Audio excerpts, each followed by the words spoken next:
Ay, good morning guys mga paps. Happy Sunday sa ating lahat. And buhay TNVS muna tayo. Pag-uusapan natin. Alam naman natin yung nangyari.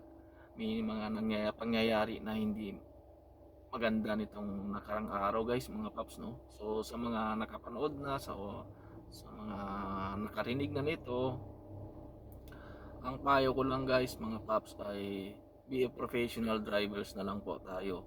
So sa mga kapwa natin TNVS drivers dyan, huwag po tayo sana magpadalos-dalos sa ating bugso ng damdamin, no?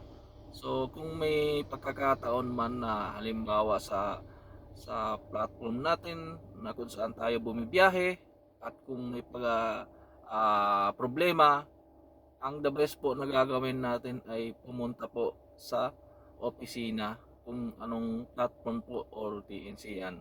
So yun lang ang payo ko sa inyo guys mga paps. So wala po tayong negative na dito comment. And ito ang opinion ko lang and suggestion lang no mga paps, para ang isang pagkakamali, wag po sana nating dagdagan pa ng isang pagkakamali kasi baka tayo ay magsisi sa huli. Yun yung kasabihan ko guys mga paps. So may pangyayari na sa kasamaan din natin na halimbawa na hindi maganda, no. So maraming nakakaalam na siguro dito guys mga paps, no. So maging professional drivers na lang po tayo. Igalang natin kung alam naman natin guys mga paps na bawat platform TNC ay may mga rules o code of conduct na kailangan nating sundin.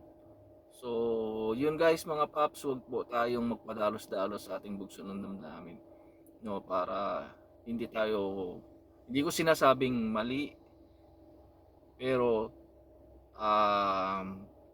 tayo ay nagpapayo lang, no, nagpapayo lang. At alam naman natin na may kanya-kanya tayong mga opinion, suggestion. So yun lang guys mga paps, yun lang. At ingat tayo lagi sa daan, and God bless everyone.